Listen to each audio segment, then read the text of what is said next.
Good evening, everyone. Jesse Montaño, Guerilla Sports, here inside the Sphere. I know this probably doesn't really look like the Sphere. We're out on the concourse. There's cool architecture all over the place here. Day one just wrapped up about 20 minutes ago. We got the 32nd pick in, and it was an eventful day. And I just got to say right off the top, this is, without a doubt, the coolest venue I have ever been to in my life. The graphics, the scenes in on the draft floor were stunning.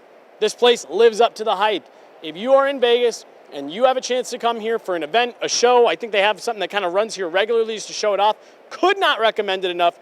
Absolutely fantastic. Everyone I talked to, from executives to PR to other media members to fans, everybody loved it. It's been a great experience, a great day here at the Sphere.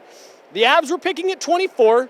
They were set to pick at 24, and hey, I got one right. Last night on our draft day preview show, I said I thought the Avs were just going to be a little bit too enticed. They weren't going to be able to help themselves but to make a move. And as the 24th pick neared closer and closer, we saw the activity picking up at the Avs draft table, working the phones, making calls, sending text messages, and they eventually strike a deal with the Utah Hockey Club. I almost said the Arizona Coyotes. GM Bill Armstrong and the Utah Hockey Club. It's a second-round pick, a third-round pick, and then a second-round pick in 2025 the Avs got in exchange for the 24th overall pick this year. When we talked to Chris McFarland after the trade went through, he said that, look, with the way the board was shaking out, we felt there was a cluster of players that we could still get a high-quality player 13 picks lower while, recouping some draft capital that they've spent.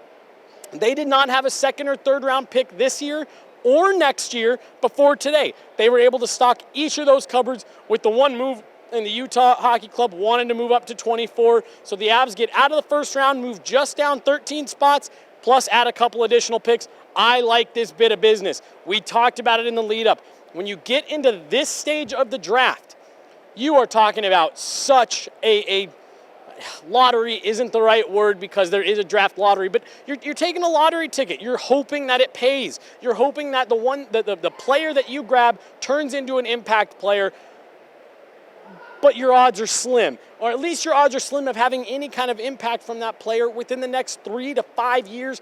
I think sliding back 13 spots, acquiring some more draft capital that not only could they use to add more prospects back into the pipeline, but especially that 2025 second, that is going to be a trade chip that will be in play this year as the Avs approach the trade deadline. A couple other notes from Chris McFarland is that really was kind of it for draft day number one for the Avs.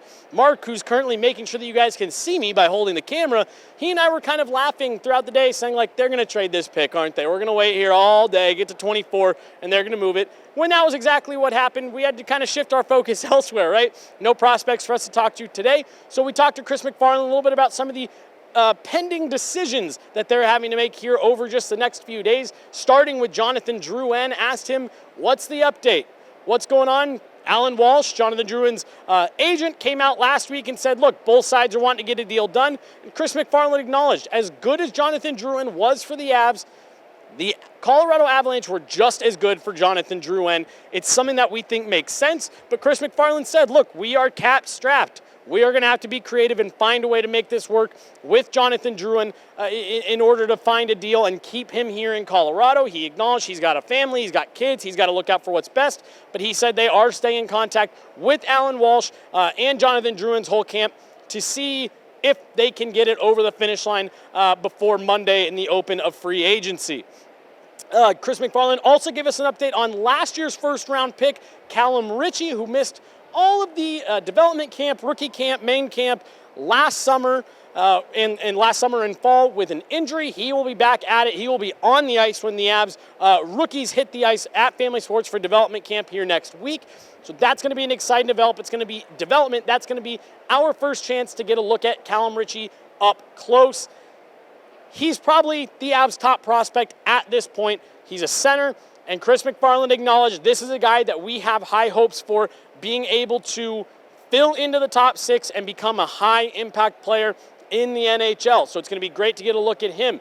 He also touched on not really much of an update, you could say, but he talked about Val Nichushkin and Gabe Landeskog and the hurdles that those are going to create for the Avs this summer in trying to get that roster built back up to the championship caliber that they believe they have and want to add to.